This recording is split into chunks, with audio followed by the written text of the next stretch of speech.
Баршаңызға қайырлы күн достар. Бүгін сіздермен джемнің рецептісімен бөлісемін. Джемнің екі түрін дайырладым. Бірінші желатинмен, екінші агар-агармен. Джемнің екі түрі де өте дәмді болып шықты. Джем үшін сіздер өздеріңіз қалауыңыз бойынша кез келген жеміс-жидекті қолдансаңыздар болады. Шабдалы, құлпынай, таңқурай, қарақат деген сияқты жеміс-жидектерді пайдалансаңыздар болады. Мен мысал ретінде облепихадан джемді желатинмен жасадым, ал шиеден джемді агар-агармен жасадым. Джем өте тез даярланады, әрі джемді стерилизация жүргізген банкаларға құйып, қыс мезгіліне сақтасаңыздар болады. Алдымен желатинмен джем даярлаймыз. Ол үшін бізге 500 грамм кез келген жидек, менде облепиха, 200 грамм қант, 12 грамм желатин және оған 60 грамм салқын су қажет. Мен 12 грамм порошковый халал желатинді пайдаландым. Халал желатиннің листовой түрінде қолдансаңыздар болады. Менде порошковый халал желатин болғандықтан мен оған 60 грамм су құйып араластырып алдын ала дайындап қойдым. Желатин суда тұрып ісінуі қажет. Егер листовой желатинді қолданатын болсаңыз, оны көп мөлшердегі салқын суға салып қоямыз. Листовой желатин ісініп жұмсарған уақытта оны қатты сығып джемге салып қолданамыз. Облепиханы бір ыдысқа саламыз. Оған қанттың барлығын қосамыз. Погружной блендермен біркелкі массаға айналғанға дейін жақсылап еземіз.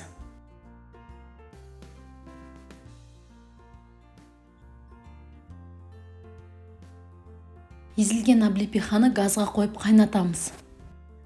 Облепиха қайнағаннан соң газда орташа отта 3 минут көлемінде ұстаймыз. 3 минуттан соң газдан аламыз. Егер бетіне көбігі шыққан болса, оны қасықпен аламыз.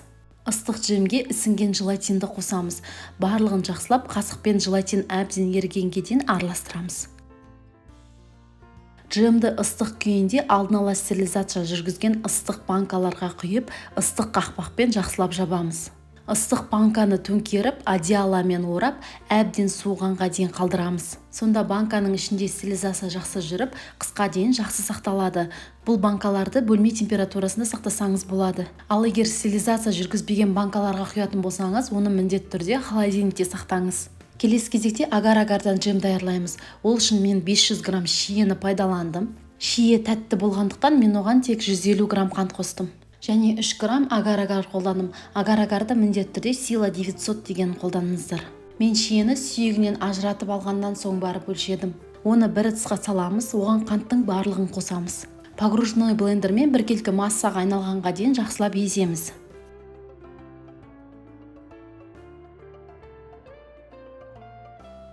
Езілген шиеге 3 грамм агар-агарды қосып жақсылап араластырамыз.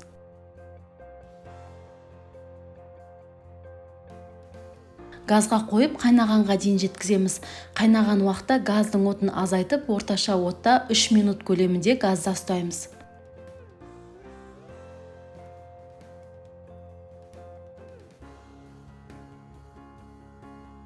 Үш минуттан соң газдан алып, бетіндегі көбігін аламыз.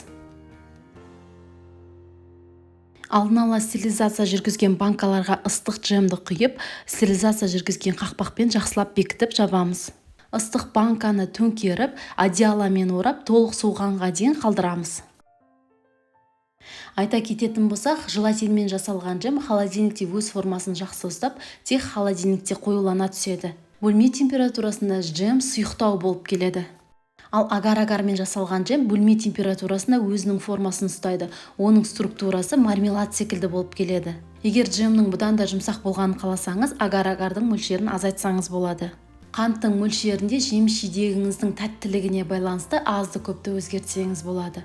Осымен біздің өте дәмді джеміміз дайын. Сіздер де міндетті түрде даярлап жақындарыңызды қуантыңыздар. Мен өз каналымда сіздермен тек қана ерекше тағамдардың, әртүрлі салаттардың рецептісімен бөлісемін. Менің каналымнан сіздер әртүрлі торттар мен десерттердің мастер-классын таба аласыздар. Сондықтан міндетті түрде менің каналыма тіркеліп, жаңа рецепті жіберіп алмас үшін қоңырауды басып қойыңыз. Менімен бірге болып, менің каналымның дамуына үлесіңізді қосып жатқаныңыз үшін сізге алғыс айтқым келеді.